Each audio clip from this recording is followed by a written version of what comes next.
Miss করছি, কারণ আপা যে মুখাকৃতি আপনারা দেখেছেন যে ডাইনি, তিনি আমাদের অনেকগুলো ভাই বোনকে গিলে ফেলেছেন, আজ তো গিলে ফেলেছেন। বাংলাদেশকে যেভাবে ক্ষতি করা হয়েছে সেটার দায় তো ওয়াকার কোনোদিন এড়াতে পারবে না।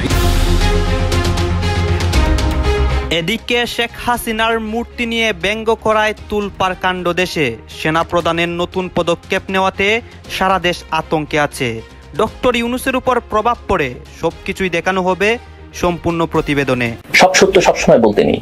আপনারা তো এখন দেশটাকে একটা অন্ধকার, আমি অনেকদিন ধরে বলছি, অন্ধকার জগতে নিয়ে যাওয়ার চেষ্টা করছেন, আর এখন দেশটাকে মানে একটা গৃহযুদ্ধের দিকে ঠেলে দিচ্ছেন। গৃহযুদ্ধ আপনাদের পছন্দ হতে পারে, কিন্তু বাংলাদেশের 20 কোটি মানুষের পছন্দ নয়। সাজোয়া বাহিনী মোতায়েন হয়ে গেল, সবকিছু হয়ে গেল, এখনো কিছু হচ্ছে না কেন?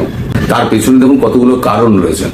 বাংলা নববর্ষ ২৪ উপলক্ষে জাতির উদ্দেশ্যে ভাষণ দিচ্ছেন প্রধানমন্ত্রী শেখ হাসিনা। আমরা সরাসরি চলে যাচ্ছি। এই আগুন নিয়ে যে খেলা তারা শুরু করেছে, এই আগুন নিয়ে খেললে সেই আগুনে নিজেদেরও পড়তে হয়, এটা তারা ভুলে গেছে। আজকে বাংলাদেশের দিকে যদি আমরা তাকাই, যে আমাদের ইতিহাস মুছে ফেলা হচ্ছে। বাংলাদেশের পুলিশ, বাংলাদেশের সেনাবাহিনী, আইন শৃঙ্খলা পরিস্থিতি নিয়ে অনেক কথা হচ্ছে। আইন শৃঙ্খলা রক্ষাকারী বাহিনীর অভ্যন্তরীণ ব্যাপক ধাক্কা লাগে। নতুন সরকারের আগমনে পুরনো সরকারের ঘনিষ্ঠ এবং বিতর্কিত ভূমিকার জন্য অভিযুক্ত। ওই মূর্তিটা দেখেছি, শেখ হাসিনার যে মূর্তিটা, বিভৎস একটা মূর্তি তৈরি করা হয়েছে। মোটা নিয়ে যদি রাস্তায় আসতো আওয়ামী যে ফ্যাসিজম, সেই ফ্যাসিজমের একটা নিদারুণ, যাকে বলে একটা পোর্ট্রেট, তারা কিন্তু সেটা তৈরি করেছিল। চারিদিকে যা চলছে সেই সমস্ত ঘটনাক্রমে আপনি মারাত্মক বিক্ষুব্ধ হয়ে গেলেন এবং হয়ে গিয়ে কাউকে একটা আদলা ইট ছুঁড়ে মারলেন, এবং সেই ছুঁড়ে মারার পরে কি ঘটনা ঘটলো না ঘটলো সেগুলো তো পরের ব্যাপার, কিন্তু আপনার হাতের বাইরে ঘটনা চলে গেল যখনই আপনার হাতের বাইরে চলে গেল সেই ইটটা। বাংলাদেশের পরিস্থিতি বা অবস্থা এই মুহূর্তে সেরকমই, কারণ তারা আদলা ইট হাতে তুলে নিয়েছে। বাংলাদেশের সেনাবাহিনীর মধ্যেই তো একটা ভাগাভাগি হয়ে গিয়েছে, তো কোথাও গিয়ে কি ওয়াকার নিজেকে বাঁচানোর জন্য এইভাবে রাশিয়া সফর করছেন, যে যদি তার বিরুদ্ধে কোনো রকম কোনো পদক্ষেপ নেওয়া হয় তাহলে তিনি যাতে নিজের সেফটিটা দেখতে পারেন, নিজের ভালোটা দেখতে পারেন। একদিকে সেনা প্রধানকে নিয়ে কথা হচ্ছে, অন্যদিকে দেশের রাজনৈতিক পরিস্থিতি ভয়ানক দিকে গিয়েছে। দর্শক শ্রোতা, আজ নববর্ষর দিন শেখ হাসিনার একটি গ্রাফিতিকে নিয়ে আপনারা দেখেছেন কি করা হয়েছিল, এবং এইটাকে কেন্দ্র করে নতুন তুলপাড় সৃষ্টি হয়। দর্শক শ্রোতা, সেনাপ্রধান রাশিয়া গিয়েছিলেন এবং সেইখান থেকে তিনি দেশেও আসেন বিভিন্ন পরিকল্পনা নিয়ে। দর্শক শ্রোতা, এই বিষয়গুলো পর্যালোচনা করার পর দেশের মধ্যে যেই পরিস্থিতিগুলো হচ্ছে এবং এই শেখ হাসিনার গ্রাফিতি তৈরি করার কারণে যে প্রভাব পড়তেছে, সর্বশেষ ডক্টর ইউনূসের কি হয় এবং ডক্টর ইউনূস কি পদক্ষেপ নিচ্ছেন, এই বিষয়গুলো মানে সম্পূর্ণ বিষয়গুলো জানতে পারবেন এই একটি ভিডিওতে। দেশের আপডেট নিউজ নিয়ে ইম্পর্টেন্ট কিছু ভিডিও ক্লিপ আমাদের কাছে আসে, সেই নিউজগুলোই আপনাদেরকে এই জায়গায় এক এক করে ধারাবাহিকলি দেখাবো। আসুন দর্শক, আমার আর কথা না বাড়িয়ে ভিডিওর মূল আলোচনায় চলে যাই। এই নিউজগুলো আগে দেখবো এবং ভিডিও শেষে আমাদের গুরুত্বপূর্ণ মন্তব্যগুলো করবো। এরই মধ্যে কয়েকটা ইম্পর্টেন্ট ক্লিপ দেখাবো, সেইগুলো আপনারা মিস করবেন না। সব সত্য সবসময় বলতে নেই। আপনারা তো এখন দেশটাকে একটা অন্ধকার, আমি অনেকদিন ধরে বলছি, অন্ধকার জগতে নিয়ে যাওয়ার চেষ্টা করছেন, আর এখন দেশটাকে মানে একটা গৃহযুদ্ধের দিকে ঠেলে দিচ্ছেন। গৃহযুদ্ধ আপনাদের পছন্দ হতে পারে, কিন্তু বাংলাদেশের 20 কোটি মানুষের পছন্দ নয়। আপনারা হয়তো এখন অন্য কারো স্বার্থে কাজ করছেন। আমি sorry to say this, sorry. আপনি সেনাপ্রধানের সততা নিয়ে প্রশ্ন তুলতে পারেন না, আপনি সেনাপ্রধানের আন্তরিকতা নিয়ে প্রশ্ন তুলতে পারেন না, সেনাবাহিনীকে নিয়ে প্রশ্ন আপনি তুলতে পারেন না।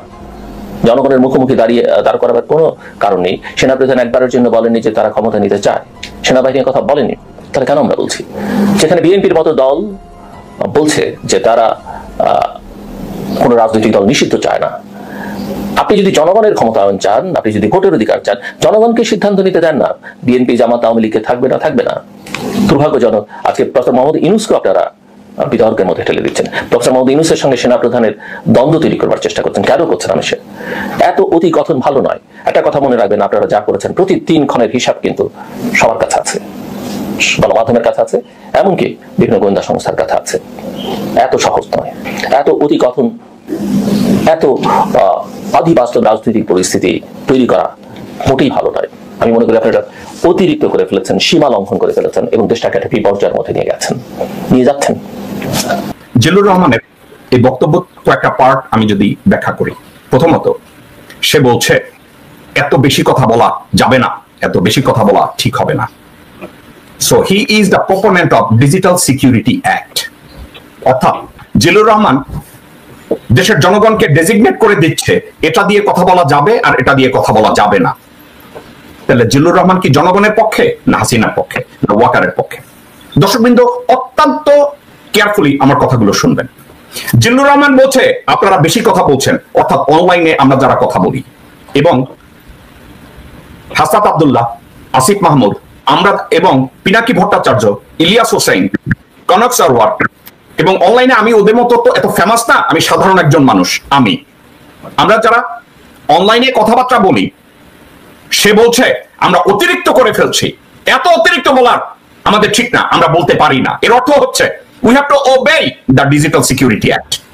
এর অর্থ এই জিল্লুর রহমানের মতো লোকজনের কথায় পয়লা বৈশাখ 1432 বছর হয়ে গেল। নববর্ষ নিয়ে বাংলাদেশে যা কিছু হচ্ছে তার কোনটা উচিত কোনটা অনুচিত সেই ব্যাপারে বিস্তর তর্ক বিতর্ক যুক্তি খাড়া করার নিশ্চয়ই স্কোপ রয়েছে। বাংলা নববর্ষ উদযাপিত হচ্ছে, ধুমধামের সাথেই উদযাপিত হচ্ছে বলে জানানো হচ্ছে, কিন্তু আদতে কি ধুমধামের সঙ্গে উদযাপিত হচ্ছে? বিভিন্ন জায়গায় বাংলা নববর্ষের আয়োজনে হামলার ঘটনা আমরা দেখেছি। বাংলা নববর্ষের মূল আকর্ষণ মঙ্গল শোভাযাত্রা, সেটিকে পরিবর্তন করে আনন্দ শোভাযাত্রা করা হয়েছে এবং আনন্দ শোভাযাত্রার নামকরণ করার মাধ্যমে যে শোভাযাত্রা করা হলো সেই শোভাযাত্রায় সার্বজনীন উপস্থিতি ছিল কিনা, সার্বজনীনতা ছিল কিনা সেই প্রশ্নও উঠেছে এবং আনন্দ শোভাযাত্রাটাকে রাজনৈতিক ট্যাগ লাগানো হলো কিনা সেই প্রশ্ন উঠেছে এবং সেই প্রশ্নের উত্তরে সাংস্কৃতিক উপদেষ্টা তিনি স্বীকারও করেছেন যে এখানে রাজনৈতিক ট্যাগ লাগানো হয়েছে আংশিক। কি হলো নববর্ষকে ঘিরে সারাদিন, কি হওয়া উচিত ছিল, নববর্ষকে নিয়ে আমরা কি দেখলাম, কোন বাংলাদেশের পথে আমরা এগিয়ে যাচ্ছি? কিন্তু শেখ হাসিনাকে এত বেশি ভয় পাওয়া কেন সরকারের, সেই প্রশ্ন এসেছে। শেখ হাসিনাকে উপস্থাপন করা, ফ্যাসিস্টের আকৃতি উপস্থাপন করা, যে কোনো মূল্যে সেটা উপস্থাপন করতেই হবে। সংবাদ মাধ্যমের রাজনীতিকরণ করা হচ্ছে কিনা এই প্রশ্নের উত্তরে বললেন যে নাম চেঞ্জ করেছে ঢাকা বিশ্ববিদ্যালয়, এখানে আমাদের সরকারের করার কিছু নেই। এর চেয়ে হাস্যকর কথা কি আর হতে পারে যে ঢাকা বিশ্ববিদ্যালয় নাম চেঞ্জ করেছে, সরকারের কিছু করার নেই, তার কিছু করার নেই, অথচ তিনি কিন্তু অনেক আগেই সুর দিয়েছিলেন যে এবারের মঙ্গল শোভাযাত্রার নাম চেঞ্জ হতে পারে। পরবর্তীতে সুর ঢাকা বিশ্ববিদ্যালয়ের দিকে ঠেলে দিয়ে নিজের গা বাঁচানোর চেষ্টা করেছেন। মঙ্গল শোভাযাত্রায় মঙ্গল শব্দটাতে আপত্তি কেন? মঙ্গল এবং আনন্দ দুটো শব্দই সংস্কৃত শব্দ। এই সংস্কৃত শব্দ, একটা সংস্কৃত শব্দের পরিবর্তে আরেকটা সংস্কৃত শব্দ কেন ব্যবহার করা হলো, এই প্রশ্নের কোনো উত্তর নেই। চারুকলার শিক্ষার্থীরাও দাবি জানিয়েছিল যে নাম পরিবর্তনের যথাযথ কারণ ব্যাখ্যা করতে হবে, কিন্তু সেই কারণ ব্যাখ্যা করা হয়নি। শেখ হাসিনার ফ্যাসিস্ট চেহারা সামনে এনে এটার ভিতরে রাজনীতি ঢোকানো হয়েছে, এই প্রশ্নের উত্তরে বলেছেন যে হ্যাঁ, এই একটা বিষয়েই রাজনীতি ঢোকানো হয়েছে, রাজনীতি ঢুকেছে, প্রাসঙ্গিক ক্রমে নাকি ঢুকেছে। কিন্তু যারা মানবতা আছে তারা যেন মুক্তি পায়, সবার জীবনের জন্য মুক্তির জুলাই নেমে আসে, এটাই আমাদের প্রত্যাশা। আপাকে মিস করছি, কারণ আপা যে মুখাকৃতি আপনারা দেখেছেন যে ডাইনি, তিনি আমাদের অনেকগুলো ভাই বোনকে গিলে ফেলেছেন, আস্ত গিলে ফেলেছেন। তো সেই কারণে আপাকে আমরা তার পেটের মধ্যে যেতে যেতেও যাইনি, এখনো বেঁচে আছি, এই কারণে আপাকে মিস করছি। আর ভবিষ্যতে যেন আপার মতো কেউ যেন না ফিরে আসে, এই প্রত্যাশা রাখছি। অবশ্যই আপাকে মিস করছি, কারণ এই আপা যদি আজকে থাকতো তাই কিন্তু আজকে ফাঁসির কাজটা আমরা এই বাংলাদেশের সাধারণ ছাত্র জনগণ কিন্তু তাকে আজকে ফাঁসির কাজটা আমরা মনে করছি এই খুনির একমাত্র শাস্তি হওয়া উচিত ফাঁসি। আজকে নববর্ষ খুবই আনন্দঘন পরিবেশে উদযাপন হচ্ছে, বিশেষ করে 5 আগস্ট পরবর্তী সময়ে এখানকার মানুষজন আসলে যে পূর্বেকার যে কালচারাল হেজিমনি ছিল, কালচারাল ফেস্টিভ্যাল ছিল, তার থেকে বেড়ে আসতে পেরে মানুষজন কিন্তু অনেক বেশি খুশি এবং তাদের স্বতঃস্ফূর্ত অংশগ্রহণ কিন্তু বেড়েছে। বিশেষ করে আজকের যে আমরা আনন্দ শোভাযাত্রায় আছি, সেই আনন্দ শোভাযাত্রার আগেও পূর্বেকার নামে কিন্তু আনন্দ শোভাযাত্রা ছিল, কিন্তু মাঝখানে আওয়ামী লীগ সেটার নামকরণ করেছিল মঙ্গল শোভাযাত্রা। কিন্তু ঢাকা বিশ্ববিদ্যালয় প্রশাসন একটি খুবই বোল্ড সিদ্ধান্ত নিয়েছে, তারা সে আগের নামে ফেরত গিয়েছে। আমরা শুরু করেছি, শুরু হয়েছে, এখনো পুরোপুরি শেষ হয়নি। ফেসিস্টের অবসান অবশ্যই হবে ইনশাল্লাহ। আমাদের সুন্দর বাংলাদেশের অপেক্ষায় আমরা থাকবো। নতুন সূর্যোদয় আরো সুন্দর হোক, আগামী বৈশাখের সূর্যোদয় সুন্দর হোক, আরো এই ফেসিস্টের মুখোশটা যেন না থাকে, আমরা নতুন সূর্যে সুন্দর সূর্য দেখতে পাই। রাজনীতি আর নতুন বিবাহ দুইটার মধ্যে খুব সুন্দর একটা মিল আছে। নতুন বউ আমাদের কুমিল্লার বাসাকা গুমডার নিচে 3 দিন, আর এরপরে সর্বোচ্চ এটা 15 দিন 1 মাস, যে নতুন বউয়ের দোষ ত্রুটি নিয়ে আলোচনায় বসতে, শাশুড়ি ফোকাস করতে। কেন 3 দিন হয়েছে ঘুমটার মধ্যে থাকে, মানুষ আসে দেখে, সুন্দরে কালোয় খারাপে আলোচনা শুরু হয়, কিন্তু প্রকাশ্যে বলে না। তো 2-4 মাস গেলে এই ঘরের তাই আর এই ঘরের তাই ঝগড়া লাগলে বোঝা যায় কার ফুতের বউ কুদ্দুর খারাপ, এটাও কিন্তু আলোচনা উঠতে আসে। দেখ সত্যি রাজনীতির মধ্যে জিনিসটা কেমন, নতুন কোন সরকার বা অন্তর্বর্তী সরকার, ইন্টারিম গভর্নমেন্ট যেটাই আসুক, 2-4 মাস অন্যান্য রাজনৈতিক দলগুলো চুপচাপ থাকে, বাট যত দিন যায় আস্তে আস্তে আস্তে আস্তে চাপ প্রয়োগ হয়। তো এই মুহূর্তে ডক্টর মোহাম্মদ ইউনূসের দুর্দিন আমার কাছে মনে হচ্ছে কিছুটা শুরু হতে যাচ্ছে। এটা কেন বললাম? জাকির খান, হ্যাঁ, গেট আপটা দেখছেন নি? একটা কালকে যে মুক্তি পাইছে ছাত্র দলের নারায়ণগঞ্জের লিডার, আমি ওনারে এর আগে নিউজটা দেখছি, বাট এই লেভেলে জনপ্রিয় জানতাম না ভাই। কালকে যা দেখছি, এই তোরা রাজুতে বাদ দেন, মানে জাকির বের হয়েছে পুরো ঢাকা শহরে বা নারায়ণগঞ্জ শহরের মধ্যে যে মহড়া এই লেভেলের একজন লিডারের জন্য, তাহলে আপনি বুঝতে পারছেন যে বিএনপি যদি আসলে মাঠে নামে পরিস্থিতি কোন দিকে যাবে। একটা ট্রেইলার আমার কাছে কালকে জাকিরের মুক্তির পর একটা লোকাল নেতার লোকাল কর্মীরা যেভাবে ঢাকা এন্ট্রি নিছে, যা দেখাইছে, সেখান থেকে বোঝেন তারেক রহমান যদি ডাক দেয় আসলে মাঠের পরিস্থিতি বিএনপির এই যে জং দৌড়ারি সেরকম একটা টানা টোনা দিয়া, হ্যাঁ, এরকম ব্যায়াম ট্যায়াম কইরা মাঠে বেটা এরকম যদি নামা শুরু হয়, সার্জিস হাসনাত রিনি এখন মুখে মুখে বলতেছে অনেকে, পরিস্থিতিটা কোন দিকে যাবে? তো সরকারের উপর চাপ তৈরি হবে এবং কি সরকার একটা সময় ডিসেম্বরের মধ্যে নির্বাচন মনে দিয়েই দিবে। কারণ কি ডিসেম্বরের মধ্যে নির্বাচন দিতেই হবে, সিচুয়েশনটা তৈরি হয়ে গেছে। কেউ বলছে বাপ দায়কে আদায় করে নিব, কেউ বলছে আদায় করে নিব, আর নানান ভাষা। এবার তারেক রহমানও যখন মুখ খুলেছেন, এরপরে বিএনপিকে এই মুহূর্তে মির্জা ফখরুল ইসলামের পর রিজভী সাহেবের জায়গাটা আমার মনে হয় অনেক মোটামুটি যিনি হাইলাইটে চলে আসছেন তিনি হচ্ছেন সালাউদ্দিন আহমেদ। দীর্ঘ সময় বাংলাদেশের বাইরে ছিলেন, আপনারা জানেন যে ভারতে তিনি কেমন কেমন জানি পৌঁছায় গেলেন। যাই হোক, তিনি আপনার প্রধান উপদেষ্টার যে বক্তব্যটা যে জুন থেকে ডিসেম্বরের মধ্যে যে আসা যাওয়ার ইস্যুটা, এটা নিয়ে তিনি বলছেন যে প্রধান উপদেষ্টা মানে ডক্টর মোহাম্মদ ইউনূস জুন ডিসেম্বরের মধ্যে আসা যাওয়া করছেন, এক জায়গায় স্থির থাকতে পারছেন না কেন? এরকম শিফটিং জাতি এবং আন্তর্জাতিক পর্যায়ে ভালোভাবে নেওয়া হবে না। এটা একটা প্রেক্ষাপট আছে যে গেল 2 দিন আগে মনে হয় আমাদের প্রধান উপদেষ্টার প্রেস উইং থেকে একটা বক্তব্য দেওয়া হলো যে ডিসেম্বরের মধ্যে নির্বাচন হবে। আমি তো নিউজটা দিছিলাম, আমিও দেখি 1 ঘন্টা পরে টাইটেল চেঞ্জ, ডিসেম্বর থেকে জুনের মধ্যে হবে। দ্বিতীয় প্রেস বিজ্ঞপ্তিটা এভাবে আসলো কেন? বলো যে প্রথম বিজ্ঞপ্তিটাকে সংশোধন করা হয়েছে।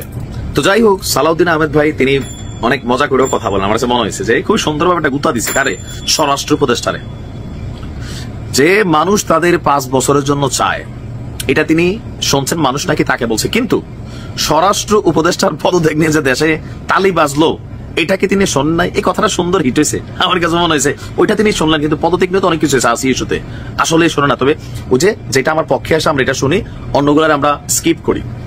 ওনার বক্তব্য আমরা দেখতে পাচ্ছি সামাজিক যোগাযোগ মাধ্যমে এখন রাষ্ট্র পরিচালনার প্যারালাল হয়ে গেছে, মানে ফেসবুকে রাষ্ট্র চলে, এটা কথা সত্য। বিএনপির এ নেতা বলছেন যে আন্দোলনের মধ্য দিয়ে সরকার পরিবর্তন হয়েছে, তবে একটা নির্বাচিত সরকারের রিপ্লেসমেন্ট তো আপনারা হতে পারেন না। বসছেন ঠিক আছে, ইন্টারিম গভর্নমেন্ট ঠিক আছে, কিন্তু বৈশা এখানে কোন একটা দলকে সুবিধা দেওয়া, এরকম যে বিষয়গুলো আসতেছে, এনসিপির আত্মপ্রকাশ, সরকারের সাথে সখ্যতা লেয়াজু, সুযোগ সুবিধা নেওয়া, রাতারাতি কোটি কোটি টাকার মালিক হয়ে যাওয়া, এই বিষয়গুলাই কিন্তু সমালোচনার জায়গাটা তৈরি করে নিয়ে আসছে।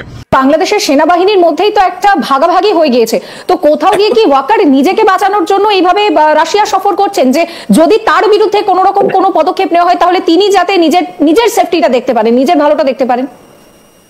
আপনার কথাটার ভিতরে যুক্তি আছে, সবাই তো চায় নিজেকে সেভ করতে। গেম যা করার তো করে ফেলছে, ড্যামেজ ইজ ডান। বাংলাদেশকে যেভাবে ক্ষতি করা হয়েছে সেটার দায় তো ওয়াকার কোনোদিন এড়াতে পারবে না, ইতিহাসের কাছে তাকে দায়বদ্ধ থাকতেই হবে।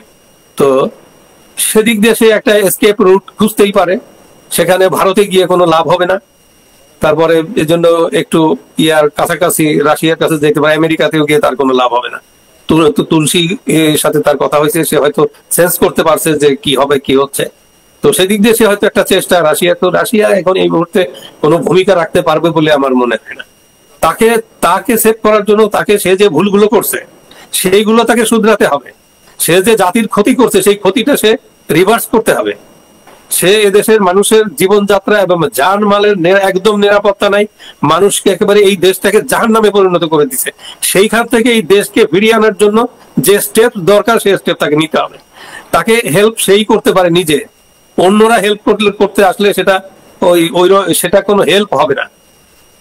যে মানুষ কাকে হেল্প করে, যে নিজেকে হেল্প করতে পারে। তো সে যে ভুল করছে তাকে সেই ভুল শুধরাতে হবে, তাকে মেরুদণ্ড সোজা করে, যেমন সেনাবাহিনীর ইতিহাস ঐতিহ্য তাদের যে একটা গর্ব আছে সেটাকে সমুন্নত রাখতে হবে। সেনাবাহিনী তো একটা ফালতু মানে আমাদের জঙ্গি যে আমাদের সেনাবাহিনী এটা একদম সে প্রতিবাদ করে নাই। সেনাবাহিনীর কাউকে দেখলাম না প্রতিবাদ করে। সেই এক্সপোজ পারসন তাকেই করা উচিত, কিন্তু সে ওইভাবে করে নাই। তো বরং যারা গালিগুলি দিছে তাদেরকে আবার ডাকে ইফতারি খাওয়াইয়া বুঝাইয়া শান্তির ললিত বাণী শোনাই দিছে। তো যাই হোক, যে আমরা সাধারণ আমাদের জ্ঞানে আমরা যা বুঝি, ওয়াকার তার যে ক্ষতি বাংলাদেশের জন্য করছে, সেই ক্ষতির জন্য, ক্ষতি পূরণের জন্য তার যে স্টেপস হওয়া দরকার, সেগুলো আর আমরা এখনো কিছু দেখিনি। তাকে এগিয়ে আসতে হবে, তাকে হেল্প করতে হবে, তার নিজেকে হেল্প করতে হবে, তাকে নিজেকেই। স্যার, এক্ষেত্রে দাঁড়িয়ে ওয়াকার তিনি যেখানে গিয়েছেন, আমরা এখানে দেখতে পাচ্ছি অনেক বিষয় নিয়ে কথা হচ্ছে এবং সারাদিন যা যা হয়েছে এবং দেশের মধ্যে যে রাজনৈতিক পরিস্থিতি, এইসব নিয়ে সবাই সবার মন্তব্য প্রকাশ করে। বিশেষ করে কিন্তু সেনাপ্রধানের বিভিন্ন পদক্ষেপ এবং ডক্টর ইউনূসের অবস্থা, তিনি কি বলতেছেন।